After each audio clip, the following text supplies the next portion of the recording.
ಗ್ಯಾಂಗ್ಗೆ ನಾಳೆ ಏನಾಗುತ್ತೆ ಅನ್ನೋ ಢವಢವ ಚಾರ್ಜ್ ಶೀಟ್ ಸಲ್ಲಿಕೆ ಆಗಿದೆ. ಚಾರ್ಜ್ ಶೀಟ್ ಸಲ್ಲಿಕೆ ಆದಮೇಲೆ ಕಾನೂನಿನ ಪ್ರಕ್ರಿಯೆಗಳು ಅತ್ಯಂತ ವೇಗವಾಗಿ ಸಾಗುತ್ತೆ. ಮುಂದೆ ಏನು ಅನ್ನುವಂಥದ್ದು, ನಾಳೆ ಜಾಮೀನು ಸಿಗುತ್ತೋ ಇಲ್ವೋ ಅನ್ನುವಂಥ ಢವಢವದಲ್ಲಿ ಇದ್ದಾರೆ ಅಂತ ಹೇಳಲಾಗ್ತಾ ಇದೆ. ದರ್ಶನ್ 24ನೇ ACMM ಕೋರ್ಟ್ನಲ್ಲಿ ಜಾಮೀನು ಅರ್ಜಿ ಸಲ್ಲಿಕೆ ಆಗುತ್ತೆ. ವಿಚಾರಣೆ ಕೂಡ ನಡೆಯುತ್ತೆ ನಾಳೆ. ಜಾಮೀನು ಗುಂಗಿನಲ್ಲೇ ಕಾಲ ಕಳೀತಾ ಇದ್ದಾನೆ ಕಾಟೇರ. ಊಟ ತಿಂಡಿ ಮಾಡದೆ ಚಿಂತೆಯಲ್ಲೇ ಮುಳುಗಿದ್ದಾನೆ ದಾಸ ಅಂತ ಹೇಳಲಾಗಿದೆ. ಬಳ್ಳಾರಿ ಜೈಲಿನಲ್ಲಿ ಊಟ ತಿಂಡಿ ಮಾಡದೆ ದರ್ಶನ್ ಚಿಂತನಲ್ಲಿದ್ದಾರಂತೆ. ಜಾಮೀನು ಸಿಗುತ್ತೋ ಇಲ್ವೋ ಅಂತ. ಇಷ್ಟು ದಿವಸ ಬೇಲ್ ಅಪ್ಲೈ ಮಾಡಿರಲಿಲ್ಲ, ಯಾಕಂತಂದ್ರೆ ಚಾರ್ಜ್ ಶೀಟ್ ಸಲ್ಲಿಕೆ ಆಗೋವರೆಗೂ ಕೂಡ ಹೆಂಗೂ ಸಿಗಲ್ಲ ಅಂತ ಗೊತ್ತಿತ್ತು. ಸೊ ಈಗ ಚಾರ್ಜ್ ಶೀಟ್ ಸಲ್ಲಿಕೆ ಆಗಿದೆ. ಈಗ ಇನ್ನಾದರೂ ಬೇಲ್ ಸಿಗತ್ತಾ ಅಂತ ದರ್ಶನ್ ಕಾಯ್ತಾ ಇದ್ದಾರೆ ಅಂತ ಹೇಳಲಾಗ್ತಾ ಇದೆ. ಮಾನಸಿಕವಾಗಿ ಸಾಕಷ್ಟು ಕುಗ್ಗಿದ್ದಾರೆ ಅಂತ ಹೇಳಲಾಗ್ತಾ ಇದೆ. ಅಪ್ಡೇಟ್ ಪಡ್ಕೊಂಡು ಪ್ರತಿನಿಧಿ ಮಾದೇಶ್ ಕನೆಕ್ಟ್ ಆಗಿದ್ದಾರೆ. ಮಾದೇಶ್, ನಾಳೆ ವಿಚಾರಣೆ ಏನಾಗಬಹುದು? ಈಗ ಸಲ್ಲಿಸಿರುವ ಚಾರ್ಜ್ ಶೀಟ್ನ ನೋಡ್ತಾ ಇದ್ರೆ ನಾಳೆ ದರ್ಶನ್ಗೆ ಜಾಮೀನು ಸಿಗತ್ತೆ ಅಂತ ಅನ್ಸುತ್ತಾ? ಒಂದು ವೇಳೆ ಜಾಮೀನು ಸಿಗಬೇಕು ಅಂತಾದ್ರೆ ಸ್ಟ್ರಾಂಗ್ ಗ್ರೌಂಡ್ಸ್ ಏನಾದರೂ ಇದೆಯಾ ಮಾದೇಶ್?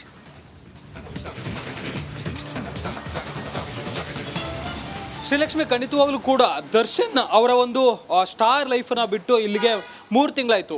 9ನೇ ತಾರೀಕು ಬಂದರೆ ಆತ ಅರೆಸ್ಟ್ ಆಗಿ 3 ತಿಂಗಳಾಗುತ್ತೆ. ಇಷ್ಟು ದಿನಗಳ ಲೈಫ್ನಲ್ಲಿ ದರ್ಶನ್ ಸಾಕಷ್ಟು ನೊಂದಿದ್ದಾರೆ. ಮತ್ತು ಈಗ ಜೈಲಿಗೆ, ಬಳ್ಳಾರಿ ಜೈಲಿಗೆ ಶಿಫ್ಟ್ ಆದಮೇಲೆ ಚಾರ್ಜ್ ಶೀಟ್ ಸಲ್ಲಿಕೆ ಆದಮೇಲೆ ಅದರಲ್ಲೂ ಕೂಡ ಜಾಮೀನು ವಿಚಾರವಾಗಿ ಸಾಕಷ್ಟು ಚಿಂತೆ ಮಾಡ್ತಿದ್ದಾರೆ ಅನ್ನೋಂಥ ಒಂದಷ್ಟು ವಿಚಾರಗಳು ಗೊತ್ತಾಗ್ತಿದೆ. ಅದರಲ್ಲೂ ಕೂಡ ಫ್ಯಾಮಿಲಿ, ಅವರ ಪತ್ನಿ ಮತ್ತು ಅವರ ದಿನಕರ್ ತುಗ್ದೀಪ್ ಅವ್ರ ತಮ್ಮ ಹೋಗಿ ಭೇಟಿ ನೀಡಿದ ಮೇಲೆ ಜಾಮೀನು ಬಗ್ಗೆ ಅವರು ಚರ್ಚೆ ಮಾಡಿದ್ದಾರೆ ಅನ್ನೋಂಥ ಒಂದಷ್ಟು ವಿಚಾರಗಳು ಕೂಡ ಪತ್ತೆ ಆಗಿತ್ತು. ಈಗಾಗಲೇ ಆ ವಕಾಲತ್ತಿಗೆ ಸಹಿಯನ್ನು ಕೂಡ ಹಾಕ್ಸ್ಕೊಂಡು ಬಂದು ಜಾಮೀನು ಅರ್ಜಿ ಸಲ್ಲಿಸೋಕೆ ಎಲ್ಲ ರೀತಿಯಾದಂಥ ಸಿದ್ಧತೆಯನ್ನು ಅವರ ಕುಟುಂಬಸ್ಥರು ಮಾಡ್ಕೊಂಡಿದ್ದಾರೆ.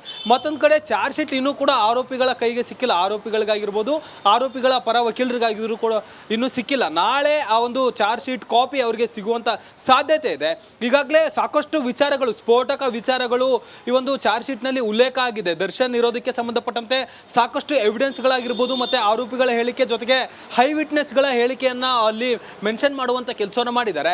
ಹೀಗಾಗಿ ಈಗಾಗಲೇ ಒಂದು ಕಡೆ ಇವರು ಚಾರ್ಜ್ ಶೀಟ್ ಸಲ್ಲಿಸೋಕೆ ರೆಡಿ ಮಾಡ್ಕೊಳ್ತಿದ್ದಾರೆ, ಮತ್ತೊಂದು ಕಡೆ ಪೊಲೀಸರು ಕೂಡ ಆ ಚಾರ್ಜ್ ಶೀಟ್ ಅವರ ಜಾಮೀನಿಗೆ ಒಂದು ಆಕ್ಷೇಪಣೆ ಸಲ್ಲಿಸೋದಕ್ಕೂ ಕೂಡ ಎಲ್ಲ ರೀತಿಯಾದಂಥ ಸಿದ್ಧತೆ ಮಾಡ್ಕೊಳ್ತಿದ್ದಾರೆ. ಇಲ್ಲಿ 2 ರೀತಿಯಾದಂಥ ವಿಚಾರಗಳು ಕೂಡ ನೋಡ್ಬೋದು. ಒಂದು, ದರ್ಶನ್ ಈಗಾಗಲೇ ಪಶ್ಚಾತ್ತಾಪದ ಮಾತುಗಳನ್ನು ಆಡಿದ್ದಾರೆ ಅನ್ನುವಂಥದ್ದು ಗೊತ್ತಾಗಿದೆ. ಜೊತೆಗೆ ಅವರಿಗೆ ಒಂದಷ್ಟು ಒಂದು ಜಾಮೀನು ಏನಾದರೂ ಕೊಡುವಂಥ ಅವಕಾಶ ಏನಾದರೂ ಇದ್ರೆ ಒಂದಷ್ಟು ಷರತ್ತುಗಳನ್ನು ವಿಧಿಸಿ ಕೊಡುವಂಥ ಸಾಧ್ಯತೆ ಇರುತ್ತೆ. ಅಂದರೆ ಬೆಂಗಳೂರಿಗೆ ಬರಬಾರ್ದು ಅಂತೇಳಿ ಆ ರೀತಿಯಾದಂಥ ಒಂದಷ್ಟು ಸಾಧ್ಯತೆ ಇರುತ್ತೆ. ಆದರೆ ಮತ್ತೊಂದಷ್ಟು ಅವರಿಗೆ ಜಾಮೀನು ಕೊಡಬಾರ್ದು ಅಂತೇಳಿ ಪೊಲೀಸರು ಕೂಡ ಒಂದಷ್ಟು ಗ್ರೌಂಡ್ಸನ್ನು ರೆಡಿ ಮಾಡ್ಕೊಂಡಿದ್ದಾರೆ. ಯಾಕಂದರೆ ಈಗಾಗಲೇ ದರ್ಶನ್ ಸಾಕ್ಷ್ಯನಾಶ ಮಾಡೋದ್ರಲ್ಲೇ ಆಗಿರ್ಬೋದು ಮತ್ತು ಈ ಒಂದು ಕೇಸ್ ಮುಚ್ಚಾಕೋದಕ್ಕೆ ಸಾಕಷ್ಟು ಪ್ರಯತ್ನ ಪಟ್ಟಿದ್ರು. ಹೀಗಾಗಿ ಜಾಮೀನು ಆಕ್ಷೇಪಣೆಗೂ ಕೂಡ ಪೊಲೀಸರು ರೆಡಿ ಮಾಡ್ಕೊಂಡಿದ್ದಾರೆ. ಶ್ರೀಲಕ್ಷ್ಮಿ, ಥ್ಯಾಂಕ್ ಯು ಮಾದೇಶ್ ಡೀಟೇಲ್ಸ್ಗಾಗಿ. ಚಾರ್ಜ್ ಶೀಟ್ ಸಲ್ಲಿಕೆ ಆಗ್ತಾ ಇದ್ದ ಹಾಗೇನೆ ಡಿ ಗ್ಯಾಂಗ್ನ ಒಂದೊಂದೇ ಅಟ್ಟಹಾಸ ಬಯಲಾಗ್ತಾ ಇದೆ.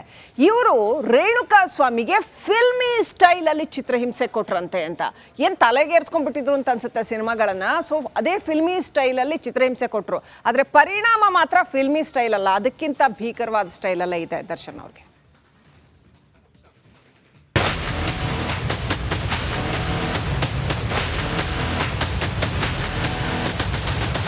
ಕ್ರೌರ್ಯ. ರೇಣುಕಾ ಸ್ವಾಮಿ ಮೇಲೆ ಡಿ ಗ್ಯಾಂಗ್ ನಡೆಸಿದ್ದು ಅಕ್ಷರಶಃ ಕ್ರೌರ್ಯ. ಪಟ್ಟಣಗೆರೆಯ ಶೆಡ್ನಲ್ಲೇ ಡೆವಿಲ್ ಹುಡುಗರು ತೋರಿಸಿದ್ದು ನರಕ, ಅದು ಕೂಡ ಫಿಲ್ಮ್ ಸ್ಟೈಲ್ನಲ್ಲಿ.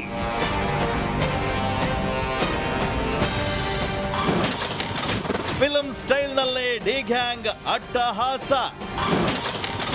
ರೇಣುಕಾ ಸ್ವಾಮಿ ಎಡಗಣ್ಣಿಗೆ ಬೊರ್ಕಿ ಪಂಚ್. ರೇಣುಕಾ ಸ್ವಾಮಿ ಕೊಲೆ ಕೇಸ್ನ ತನಿಖೆಯನ್ನ ಪೂರ್ಣಗೊಳಿಸಿರುವಂತಹ ಪೊಲೀಸರು ಕೋರ್ಟ್ಗೆ ಚಾರ್ಜ್ ಶೀಟ್ ಅನ್ನ ಸಲ್ಲಿಸಿದ್ದಾರೆ. ಡೆವಿಲ್ ಕ್ರೈಮ್ ಶೀಟ್ ನಲ್ಲಿ ಬೊರ್ಕಿ ಹುಡುಗರ ಒಂದೊಂದೇ ಕೃತ್ಯಗಳು ಬಯಲಾಗ್ತಾ ಇವೆ. ಪಟ್ಟಣಗೆರೆ ಶೆಡ್ ನಲ್ಲಿ ರೇಣುಕಾ ಸ್ವಾಮಿಗೆ ದರ್ಶನ್ ಫಿಲ್ಮ್ ಸ್ಟೈಲ್ ನಲ್ಲಿ ಪಂಚ್ ಕೊಟ್ಟಿದ್ದಾನೆ. ಪವಿತ್ರ ಗೌಡಗೆ ಮೆಸೇಜ್ ಮಾಡಿದ್ದಕ್ಕೆ ಪಟ್ಟಣಗೆರೆ ಶೆಡ್ ನಲ್ಲಿ ಡಿ ಗ್ಯಾಂಗ್ ರಕ್ಕಸರು ರೇಣುಕಾ ಸ್ವಾಮಿ ಮೇಲೆ ಹಲ್ಲೆ ಮಾಡಿದ್ರು. ಈ ವೇಳೆ ರೇಣುಕಾ ಸ್ವಾಮಿಯ 2 ಕೈಗಳನ್ನ A4 ರಾಘವೇಂದ್ರ, A5 ನಂದೀಶ್ ಹಿಡಿದುಕೊಂಡಿದ್ರು.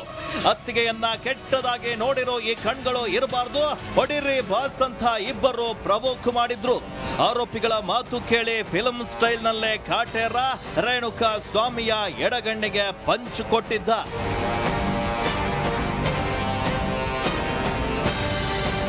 ಮೊದಲೇ ನಶೆಯಲ್ಲೇ ತೇಲಾಡ್ತಾ ಇದ್ದ ದಾಸ ಬಲಗೈನಿಂದ ರೇಣುಕಾ ಸ್ವಾಮಿ ಎಡಗಣ್ಣಿಗೆ ಹೊಡೆದಿದ್ದಾನೆ. ಅವಾಚ್ಯ ಶಬ್ದಗಳಿಂದಲೇ ಬೈಯುತ್ತಲೇ ಅಟ್ಟಹಾಸವನ್ನ ಮೆರೆದಿದ್ದಾನೆ. ಈಗ ಮಾಡಿದ ತಪ್ಪಿಗೆ ಬಳ್ಳಾರಿ ಜೈಲಲ್ಲೇ ಮುದ್ದೆ ಮುರಿತಿದ್ದಾನೆ. Madesh, crime bureau, Republic Kannada. D ಗ್ಯಾಂಗ್ಗೆ ನಾಳೆ ಏನಾಗುತ್ತೆ ಅನ್ನೋ ಢವಢವ.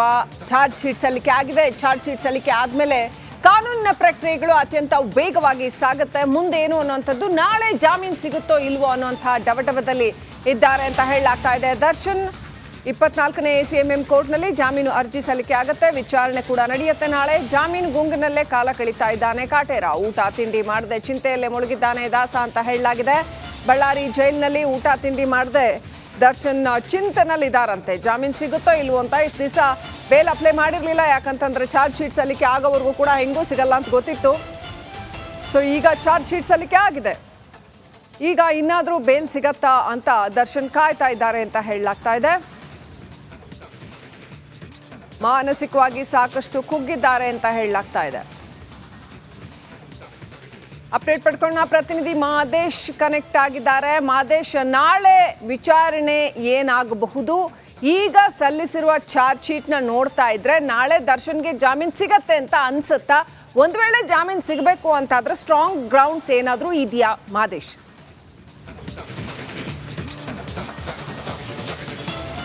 ಶ್ರೀಲಕ್ಷ್ಮಿ, ಖಂಡಿತವಾಗ್ಲೂ ಕೂಡ ದರ್ಶನ್ ಅವರ ಒಂದು ಸ್ಟಾರ್ ಲೈಫನ್ನ ಬಿಟ್ಟು ಇಲ್ಲಿಗೆ 3 ತಿಂಗಳಾಯಿತು.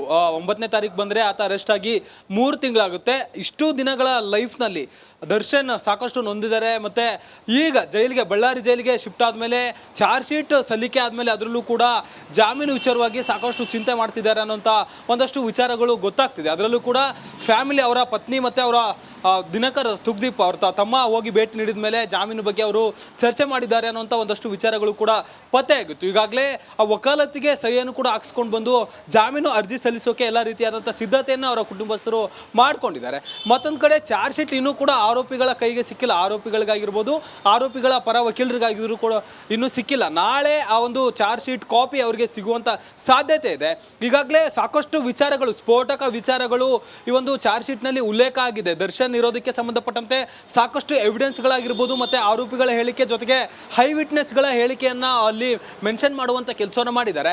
ಹೀಗಾಗಿ ಈಗಾಗಲೇ ಒಂದು ಕಡೆ ಇವರು ಚಾರ್ಜ್ ಶೀಟ್ ಸಲ್ಲಿಸೋಕೆ ರೆಡಿ ಮಾಡ್ಕೊಳ್ತಿದ್ದಾರೆ, ಮತ್ತೊಂದು ಕಡೆ ಪೊಲೀಸರು ಕೂಡ ಆ ಚಾರ್ಜ್ ಶೀಟ್ ಅವರ ಜಾಮೀನಿಗೆ ಒಂದು ಆಕ್ಷೇಪಣೆ ಸಲ್ಲಿಸೋದಕ್ಕೂ ಕೂಡ ಎಲ್ಲ ರೀತಿಯಾದಂಥ ಸಿದ್ಧತೆ ಮಾಡ್ಕೊಳ್ತಿದ್ದಾರೆ. ಇಲ್ಲಿ 2 ರೀತಿಯಾದಂಥ ವಿಚಾರಗಳು ಕೂಡ ನೋಡ್ಬೋದು. ಒಂದು, ದರ್ಶನ್ ಈಗಾಗಲೇ ಪಶ್ಚಾತ್ತಾಪದ ಮಾತುಗಳನ್ನು ಆಡಿದ್ದಾರೆ ಅನ್ನುವಂಥದ್ದು ಗೊತ್ತಾಗಿದೆ. ಜೊತೆಗೆ ಅವರಿಗೆ ಒಂದಷ್ಟು ಒಂದು ಜಾಮೀನು ಏನಾದರೂ ಕೊಡುವಂಥ ಅವಕಾಶ ಏನಾದರೂ ಇದ್ರೆ ಒಂದಷ್ಟು ಷರತ್ತುಗಳನ್ನ ವಿಧಿಸಿ ಕೊಡುವಂಥ ಸಾಧ್ಯತೆ ಇರುತ್ತೆ. ಅಂದ್ರೆ ಬೆಂಗಳೂರಿಗೆ ಬರಬಾರ್ದು ಅಂತೇಳಿ ಆ ರೀತಿಯಾದಂಥ ಒಂದಷ್ಟು ಸಾಧ್ಯತೆ ಇರುತ್ತೆ. ಆದರೆ ಮತ್ತೊಂದಷ್ಟು ಅವರಿಗೆ ಜಾಮೀನು ಕೊಡಬಾರ್ದು ಅಂತೇಳಿ ಪೊಲೀಸರು ಕೂಡ ಒಂದಷ್ಟು ಗ್ರೌಂಡ್ಸ್ ಅನ್ನ ರೆಡಿ ಮಾಡ್ಕೊಂಡಿದ್ದಾರೆ. ಯಾಕಂದ್ರೆ ಈಗಾಗಲೇ ದರ್ಶನ್ ಸಾಕ್ಷ್ಯನಾಶ ಮಾಡೋದ್ರಲ್ಲೇ ಆಗಿರ್ಬೋದು ಮತ್ತೆ ಈ ಒಂದು ಕೇಸ್ ಮುಚ್ಚಾಕೋದಕ್ಕೆ ಸಾಕಷ್ಟು ಪ್ರಯತ್ನ ಪಟ್ಟಿದ್ರು.